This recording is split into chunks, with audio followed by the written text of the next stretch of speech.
여러분 안녕하세요. 민쌤의 아무나 배우고 아무데나 써먹는 아무역사 시간입니다. 여러분 그동안 잘 지냈나요? 오늘은 선생님이 칠판 앞에서 좀 녹화를 진행해 볼까 합니다.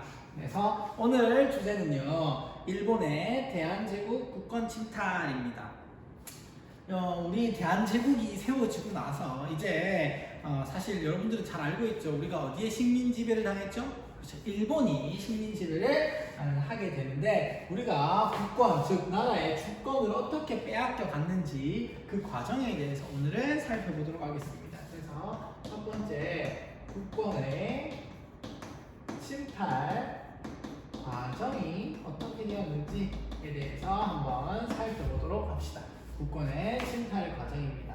그 내용으로 제일 먼저 살펴봐야 할 게 바로 러일 전쟁이에요. 무슨 전쟁이라고요? 러일 전쟁. 러일 전쟁은요, 1904년부터 시작해서 1905년까지 있었던 전쟁으로 한반도를 누가 집어삼킬 것이냐라는 것을 두고 일본과 러시아 사이에서 벌어졌던 전쟁이라고 할 수 있습니다. 자, 우리가 무슨 사건이든 간에 그 사건의 배경, 그리고 전개, 결과, 이렇게 우리가 나눠서 지금까지 공부를 하고 있었죠. 그렇기 때문에 이 러일전쟁도 배경부터 좀 살펴보아야겠죠. 그래서 배경부터 한번 살펴보면요, 먼저 뭐다? 첫 번째, 언제 이후에? 삼국 간섭 이후에.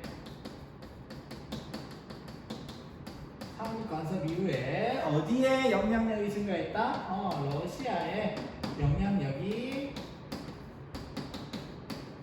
증가했다.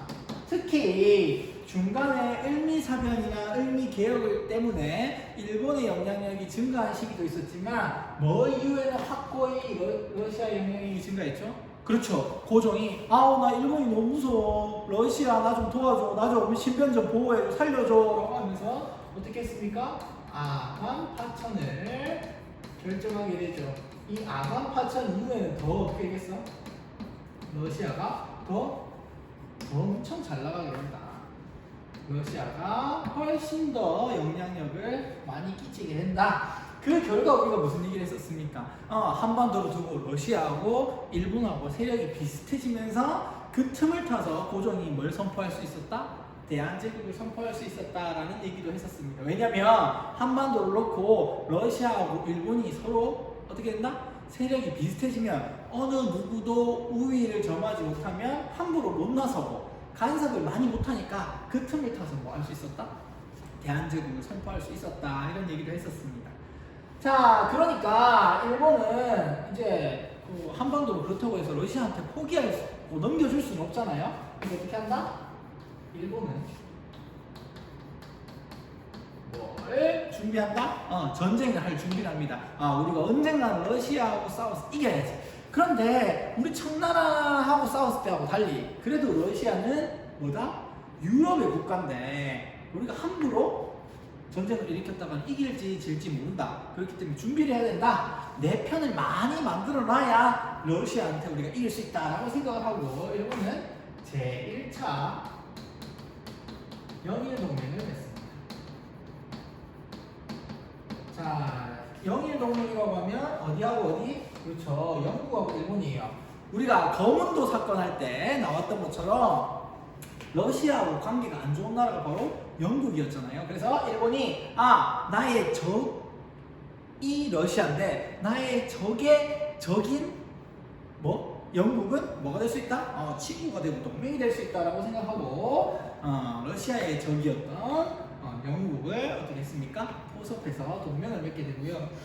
이제 한반도를 둘러싸고 긴장이 고조가 되니까 좀 뭔가 대한제국도 이렇게 가만히 있다면 안 되겠다라는 생각이 들었겠죠. 그래서 대한제국은 어떻게 하느냐? 중립을 선언합니다. 군대 중립을 선언해요. 그래서 우리 대한제국은 러시아 편도 아니고 일본 편도 아니다. 너희들이 싸우려면 너희들이 싸우지, 우리 대한제국 끼어들게 하지마, 이렇게 선언을 합니다. 그렇지만 이 선언이 이렇게 잘 지켜질 수가 없겠죠. 전개 과정을 한번 보면요, 일단 제일 먼저 뭐다? 일본이 러시아를 공격했습니다. 그때가 1904년이었습니다. 1904년에 국제화가부터 시작이 됐는데 이때에 아까 대한제국은 뭘 선언했다고요? 중립을 선언했어. 그런데 이 말이 중립 선언한 말이 일본한테는 씨알도 안 먹히는 거예요. 그래가지고 일본은 바로 어떻게 하느냐? 일본은 바로 대한제국에 뭘 강요한다? 한일의정서라는 것을 강요합니다. 한일의정서 이거를 어떻게 합니까? 강요해요. 맺으라고 강요해요. 이거 하나의 조약이에요. 한일의정서를 강요하게 됩니다. 한일의정서의 내용은 어떤 내용이었냐 하면 일본이 러시아하고 전쟁을 하는 중에 한반도에 있는 여러 가지 시설이나 장소나 지역이나 이런 것들을 자기 마음대로 사용할 수 있다라는 내용이 담긴 그런 뭐였어요? 그 조약이었어요. 그러니까 일본은 대한제국이 중립을 선언했든 말든 간에 대한제국하고 강제로 조약을 체결해가지고 뭐 하기로 했다? 러일 전쟁에서 이기려고 했다라는 겁니다. 그래서 이러한 그 지역을 마음대로 이용할 수 있게 되고요.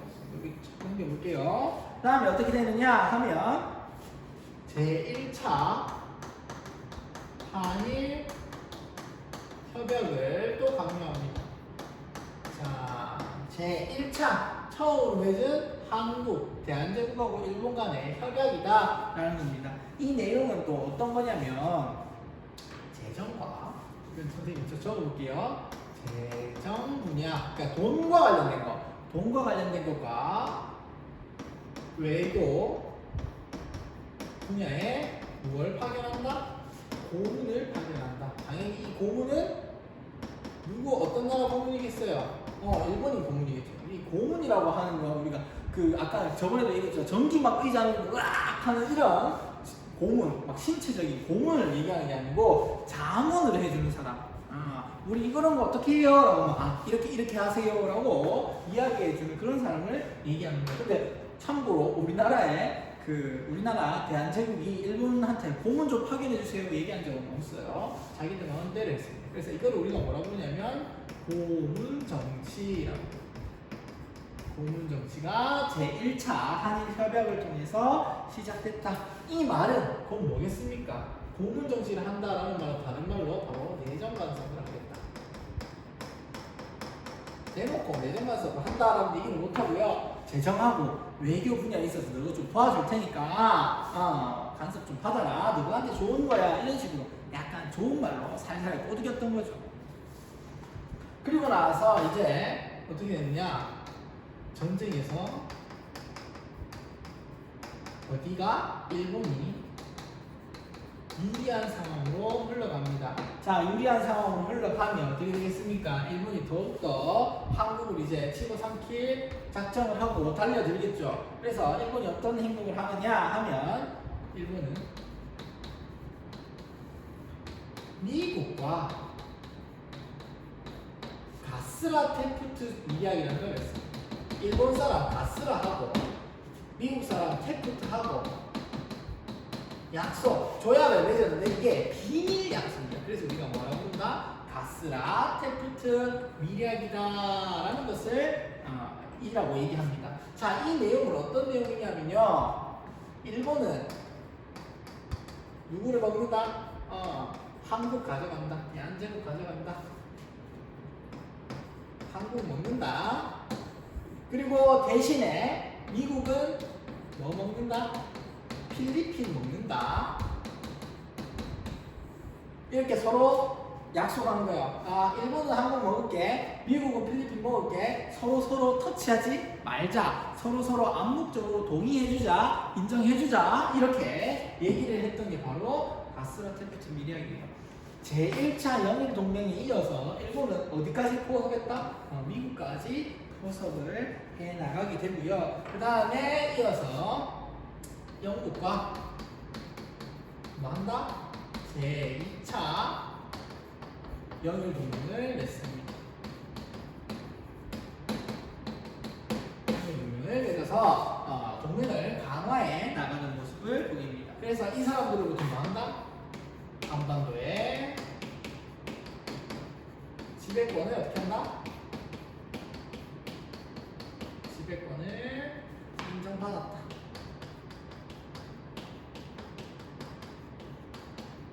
인정받았다라는 사실입니다. 자, 미국 과체도 그렇고 영국 과체도 그렇고. 자, 그리고 나서 결과적으로 어떻게 했다? 누가 이겼겠어요?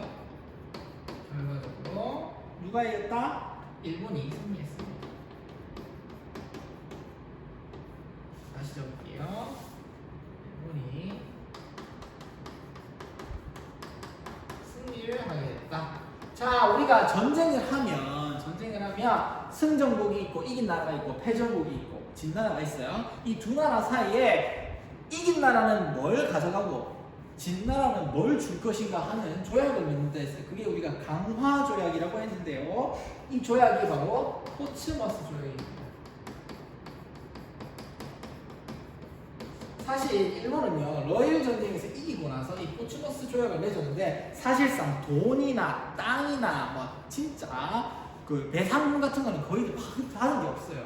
그러면 일본이 오직 러시아로부터 뭘 가졌느냐 하면 바로 일본은 대한제국에 대해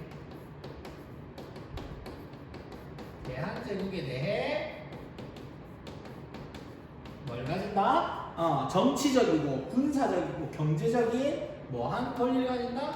특별한 권리를 가진다. 특별한 권리를 가진다라는 것을 인정받았습니다. 즉 이 말은 뭡니까? 대한제국에 대한 뭐를 받았다? 독점적인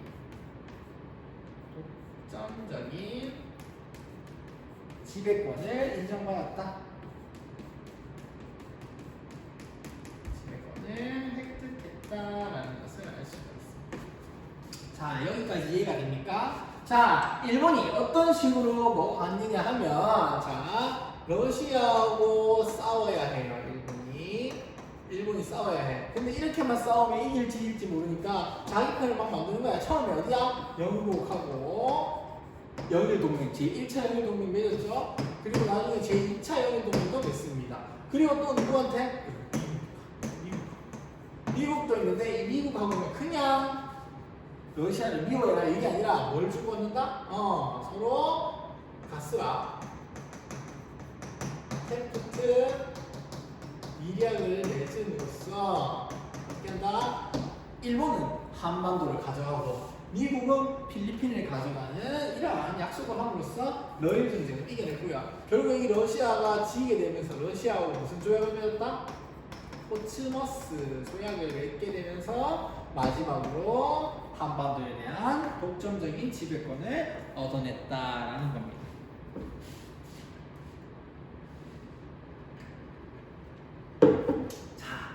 러시아와 전쟁하는 러일 전쟁을 통해서 어떻게 일본이 한반도에 대한 지배권을 획득해 나갔는지에 대해서 잘 알겠습니까? 자, 여기까지 정리를 해두고 기억해두고요. 지우고 그 다음 내용으로 한번 넘어가 보겠습니다. 사실 일본은 굉장히 뭐라 해야 되지?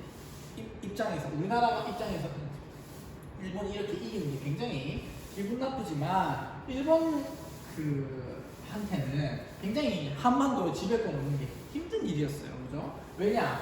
처음에 어떤 나라를 물리쳐야 했습니까? 그렇죠. 청나라를 물리쳐야 했고 그 다음에 청나라가 끝나고 나니까 갑자기 어디가 툭 튀어나왔어?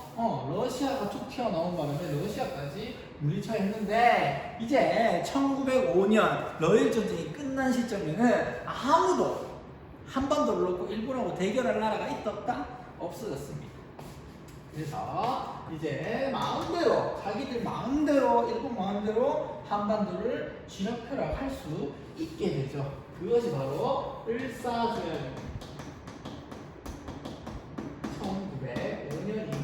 1905년이 을사년이었기 때문에 을사조약이라고 부릅니다. 같은 말로는요, 제2차 한일 협약이라고도 부릅니다.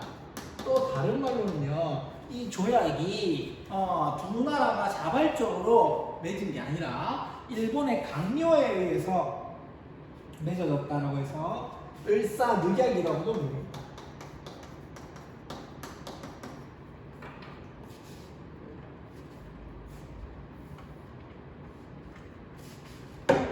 그래서 을사조약, 제2차 한일협약, 그리고 을사늑약은 다 같은 하나의 조약을 의미하는 말이다라는 것까지 여러분들이 알아두면 되겠습니다. 자, 이것도 배경부터, 체결 배경부터 한번 살펴봅시다. 을사조약은요, 일본이 강요했어요.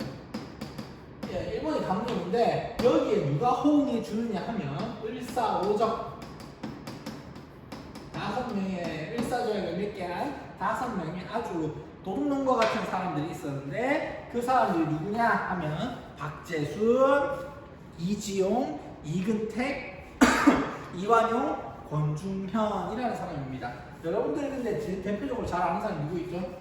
이완용. 우리나라의 매국노의 대표가 누구냐 하면 보통 사람들이 이완용이라고 얘기하는데 이 이완용 왜 4명이 더 있었다. 그래서 이 사람들을 뭐라 불렀다? 일사오적이라고 불렀습니다.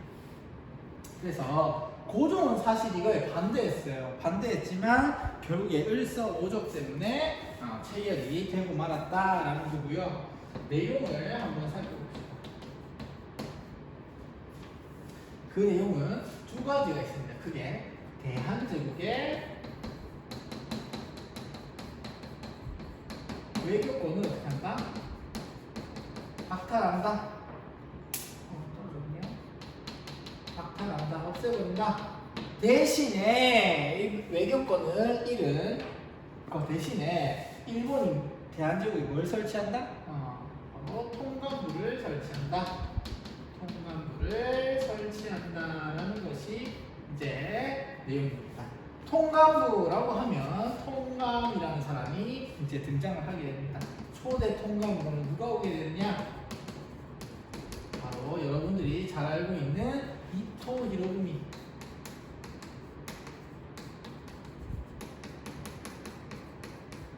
이토 히로부미가 초대 통감부로 오게 됩니다. 여기까지 이해가 됩니까? 자, 그래서 마찬가지로 내정 간섭을 하게 되었습니다. 자, 그런데 우리가 외교권을 잃는다라고 하는 것은 무슨 말입니까? 그렇죠. 대한제국이 다른 나라들과 이제 일본을 거치지 않고 다른 나라들과 뭘 할 수 없다? 조약을 맺을 수도 없고 사신을 파견할 수도 없고 뭔가 일본이 우리를 집어삼키려고 할 때 다른 나라에 도움을 요청할 수도 없다라는 것을 의미해요. 그래서 이러한 내용들 그리고 이제는 통감이라는 게 생기고 통감부가 생김으로써 내정 간섭을 한다. 내정 간섭을 완전히 노골적으로 하게 된다는 것을 우리나라 사람들이 가만히 보고 있을 수가 있겠습니까? 없겠습니까? 당연히 없겠죠. 자, 그래서 이에 대한 저항이 나타나게 됩니다. 을사조약에 대한 저항이에요. 그 첫 번째는 장지연이라는 사람이 논서를 씁니다. 시일야 방성대국 시일야 오늘 이날에 방성 목 놓아서 대곡중학교 할 때 대곡자가 아니고 크게 운다 곡한다 운다 오늘 이날에 목 놓아 크게 운다라는 뜻이에요. 뭐가 슬퍼서? 을사조약으로 인해서 외교권을 박탈하고 통감부 설치해서 내정 간섭하는 게 너무 슬퍼서 이것을 게재합니다. 논설이니까 신문에다가 게재했어요. 제일 먼저 최초로 게재된 것이 바로 황성신문이라고 할 수가 있습니다. 그리고 일반 양반 유생들은 뭘 올린다? 상소 올리고요. 상소 올리고 그 다음에 당시 그 황제를 지키던 민녀환이라는 사람은 자결함으로써 동포들에게 아주 슬픈 마지막 편지를 써놓고 자결을 합니다. 그리고 나서 철시 이제 사람들이 상점을 열기를 거부하고 상인들이 물건을 안 파는 거예요. 그리고 수업도 다양한 형태로 이제 반대하는 저항이 나타나게 되는데요. 그리고 마지막으로 우리가 살펴볼 게 바로 을사의병입니다. 요 을사의병의 내용은 뒤에 의병 파트에 가가지고 한 번 더 얘기해 볼 거고요. 오늘 이야기에서 좀 제일 가장 중요한 것은 바로 뭐냐면 고종이 뭘 파견했다? 헤이그 특사를 파견했다. 파견이라고 할 수가 있겠습니다. 자, 이 내용이 제일 가장 중요한 내용이에요. 자, 헤이그 특사는요 1907년입니다. 몇 년이라고요? 1907년. 사실 시간이 조금 지난 2년 정도 지난 뒤인데요. 과연 이 1907년에 무슨 일이 있었느냐 하면 네덜란드 헤이그라는 도시에서요 러시아 황제 니콜라이 2세가 두 번째 세계 평화 만국회의를 열게 됩니다. 이때 고종이 이런 사실을 알고 특사로 이상설, 이준, 이위종이라는 세 사람을 파견을 하게 됩니다. 여러분들 교과서 28페이지에 나와 있는 지도, 사람 사진 한번 볼까요? 여기 보입니까? 여기 있는 왼쪽부터 이준, 그리고 중간에 이상설, 마지막 제일 젊어 보이는 사람이 바로 이위종이라는 사람입니다. 그래서 이렇게 세 사람을 헤이그에 파견을 했어요. 헤이그에 왜 파견을 했느냐 하면 바로 무엇을 알리기 위해서? 그렇죠. 을사조약의 부당함을 고발하기 위해서.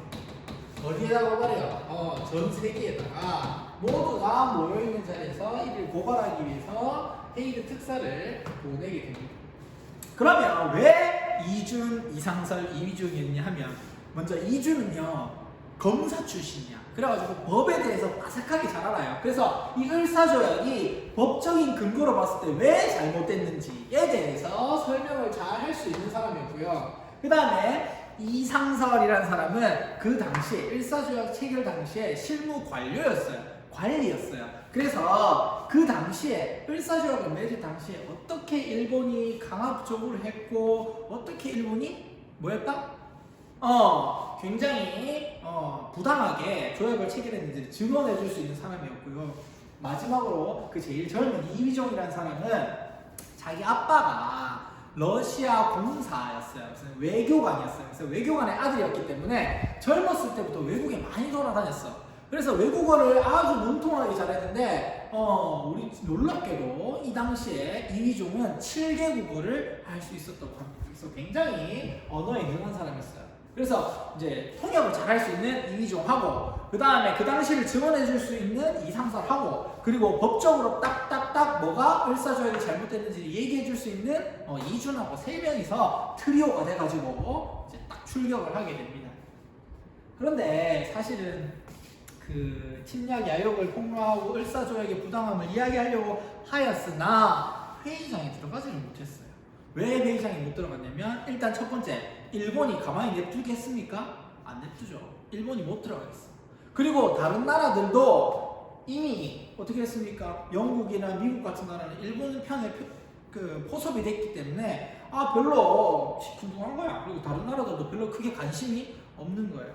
그래가지고 이제 특사들이 회의장에 들어가지 못하고 회의장 밖에서 일본의 침략을 고발하는 연설을 막 크게 하니까 누구는 거기에 온 각국을 대표하는 대표들은 관심 없지만 누구는 관심 있겠어? 그렇죠. 착착착착착 찍는 기자들은 관심을 있어요. 그래서 왜 오셨습니까? 뭐 때문에 왔습니까? 일본이 뭘 잘못했습니까? 라고 물어보니까 거기서 막 얘기하는 거예요. 그래서 이제 이러한 인터뷰가 각국에 막 보도가 돼가지고 이제 사진도 찍히고 그리고 이제 각국의 신문 기사로 보도가 되기 시작했습니다. 그래서 이러한 의미가 있는데요. 사실 이 헤이그 특사로 파견됐던 이준 열사 같은 경우는 들어가지 못함에 우리가 분사라고 표현하는데 너무 이게 화가 많이 나서 그 헤이그에서 이제 순국을 하고 말았습니다. 여기까지 우리가 을사조약의 내용을 살펴봤는데 어떤 내용인지 잘 알겠습니까? 이해됐으면 그 다음으로 넘어가 보도록 하겠습니다.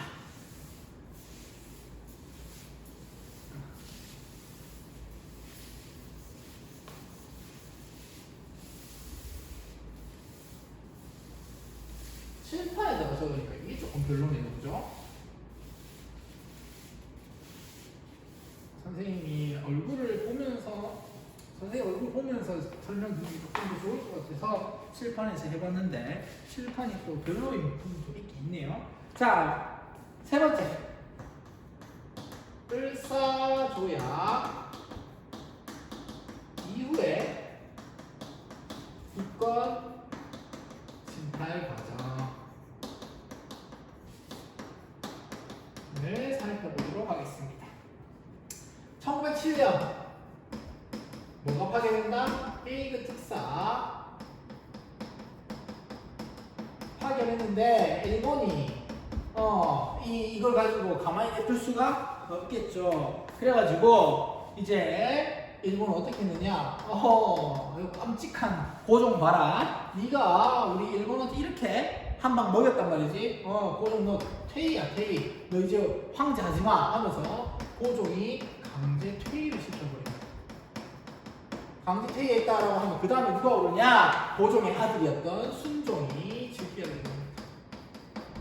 1907년의 일입니다. 고종이 강제로 퇴위를 당하게 되고요.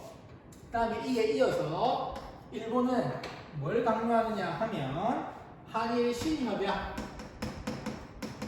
새로운 협약이라고 했어요. 한일 신협약, 다른 말로는요 정리면, 이 해가 정미해였어요. 1907년에. 그래서 정미에 맺은 7가지 조약에 대해서 정미 7조약이라는 말로도 불리는 한일 신협약을 맺게 됩니다. 이 한일 신협약은요, 첫 번째 통감의 권한을 어떻게 한다? 강화한다. 이제 점점점 내정 간섭을 더 많이 하겠다라는 얘기죠. 그 다음에 각 부서, 행정부서에 차관을 일본이 임명된다.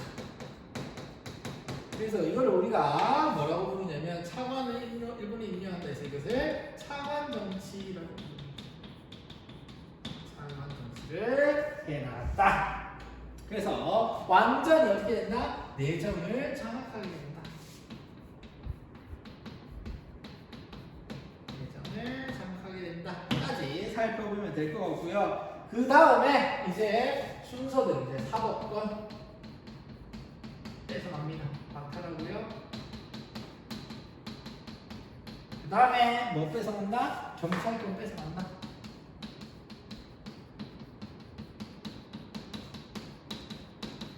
여러분들 교과서에는 부분이 없으니까 화살표를 하지 말고 점검합시다. 사법권과 경찰권을 박탈당하고요. 그 다음에 어떻게 됩니까? 마지막으로 친일 단체인 일진회를 앞세워서 한일 병합 조약을 맺는다.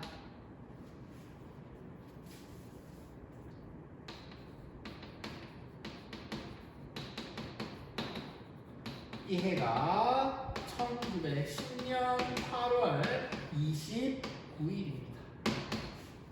그래서 우리가 이 날을, 이 해가 1910년이 경술련이었거든요. 경술련에 있었던 아주 어떻다? 국가의 치욕이다라고 해서 경술국치라고 부르고, 이에 이제 대한제국은 어떻게 된다? 끝났다. 끝나버립니다. 이 이후로는 뭐라고 부르니까 우리가 일제 강점기에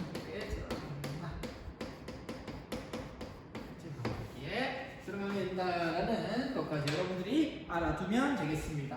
그런데 참 아이러니한 건 한일 병합 조약 경술국치에 우리가 한국에 대한제국이 없어지고 일본이 대한제국을 식민지를 삼고 이제 하나로 우리가 그 전에 한일 합방이라고 불렀던 그 사건이 일본이 과연 어떻게 이루었느냐 하면 총, 칼, 무력으로 대한제국을 없애고 쳐들어와서 합병을 했을까요? 그렇지 않습니다. 그 내용은 바로 일진회였어요. 일본 참 교묘하게 어떻게 하느냐? 그 당시 일본으로 싹 돌아서 있었던 친일파들 있죠. 친일파들한테 일진회라고 하는 모임을 딱 만들게 해요. 만들게 해가지고 뭘 들고 가게 했냐면 한일 병합에 대해서 청원서를 이제 제출하게 합니다. 고종한테. 그래서 우리는 가만히 보니까 이 대한제국 가지고는 못 살겠어요. 일본이 우리나라를 다스렸으면 좋겠습니다 하고 내는 거야.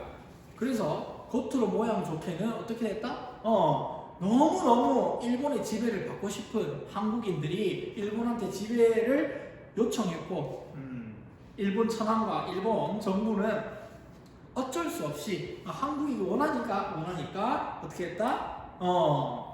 식민 지배를 해주기로 했다라는 것처럼 보이게 그렇게 했다. 이런 걸로 봤을 때 굉장히 교묘하다고 얘기할 수 있겠습니다. 자, 마지막으로 우리 독도와 간도에 대해 살펴볼 건데요. 그 내용은 많지가 않으니까 여기다가 적어볼까 합니다. 독도와 간도, 먼저 독도 이야기를 하면요. 여러분 독도는 어느 나라 땅이죠? 우리 땅이죠. 자, 이 독도를 지키기 위해서 대한제국은 어떤 노력을 했느냐? 대한제국은요, 칙령 제41호 라는 것을 발표합니다. 어떤 것이었냐면요, 다음과 같습니다. 대한제국 칙령 제41호 제1조 울릉도를 울도로 개칭하여 강원도에 부속하고 도감을 군수로 고친다. 제2조 군청의 위치는 태하동으로 정하고 구역은 울릉전도와 죽도 그리고 석도를 관할할 것이라고 하면서 대한제국 관보 제1716호에 이렇게 실려 있었어요. 그런데 여기에 있는 뭐가? 바로 석도. 석도가 어디를 의미한다? 독도를 의미한다라는 것을 여러분들이 알아두어야겠습니다. 석도는 독도를 의미합니다. 즉 대한제국 칙령 제41호에서 대한제국은 울릉도가 독도를 관할하고 그 울릉도는 누가 당연히 보내는 거야? 그렇죠. 대한제국에서 관리를 보내는 거니까 독도는 누구 땅이다? 대한제국의 땅이다 라고 명확하게 밝혀놨다라는 거고요. 이해가 1900년이었습니다. 1900년. 근데 1904년부터 5년 사이에 있었던 전쟁이 뭐예요? 그렇죠. 러일 전쟁이죠. 러일 전쟁 와중에 그 당시 군사적 요충지였던 독도를 마음대로 시마네현 고시 제40호를 통해서 일본이 강제로 편입해 가버렸다. 일본은 시마네현 고시 제40호를 통해서 강탈해 갔다. 뭐 중에? 러일 전쟁 중에. 러일 전쟁 중에 시마네현 고시 제40호를 통해서 독도를 강탈해 갔다. 시네마현이 아니고 시마네현입니다. 그 다음에 우리가 살펴볼 게 바로 뭐다? 간도다. 간도는 어디에 있는 겁니까? 그렇죠. 한반도 두만강 이북 지역. 두만강 이북 지역에 있는 지역이죠. 우리가 서간도, 북간도 이렇게 얘기하는데 그 간도 지역에 원래 우리 영토는 아니었으나 조선시대 때 우리 영토는 아니었으나 거기 우리나라 사람들이 많이 살고 있었어요. 조선 사람들이 건너가서 살고 있었는데 대한제국은요 간도 관리사